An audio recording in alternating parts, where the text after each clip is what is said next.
So part of deciding to put my life online was deciding if I was willing to be wearing appropriate attire all the time.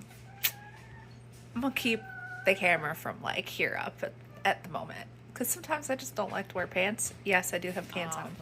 This is just an example of sometimes you have to troubleshoot on the fly.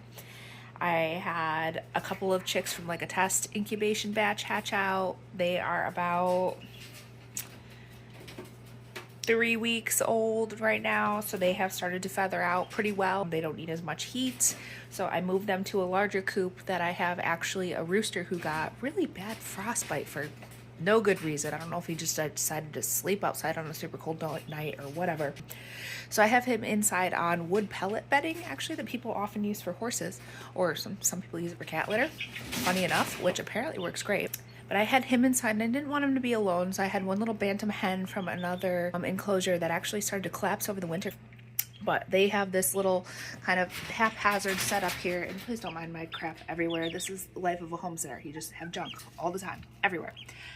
So they have this little enclosure, and these are the little chickies I just moved in with them. Rooster, who's very mild-mannered, but the millifleur is being a bully. So we're gonna put her outside with the big chickens, which is what I worried about because she was just so small compared to even the other bantams. And we're gonna see how she does, but the rooster is not done healing yet. So we're gonna see how he does with just the chicks and go from there. We have collected the bully. Look at this little sorry, turd. I warned you that I had a potty mouth.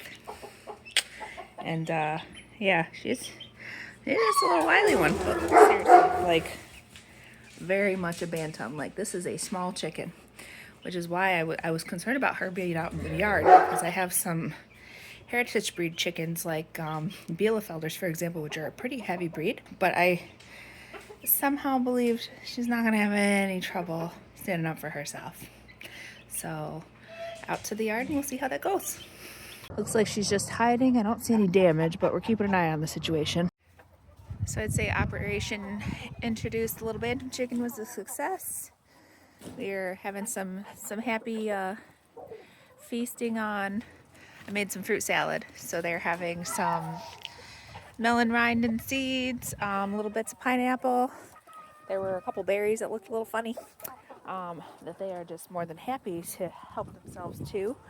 So we've got geese, we've got a variety of chickens, we've got the emus, we've got a couple of roosters having it out over there. We've got our little blonde emu gal, Petrie. She's only about a year old, so she's not old enough to start laying eggs yet, which we can all look forward to because they're really cool looking. Hi, baby girl. She's pretty skittish. Usually the females are fairly dominant, and not so the case with her. There's our tom turkey, just added yesterday, so they're still kind of finding their way. But everybody's doing the bird thing. It's pretty chilly today. The moo-moos, as I call them, the emus. And I'm gonna go back inside because it's a little nippy out here.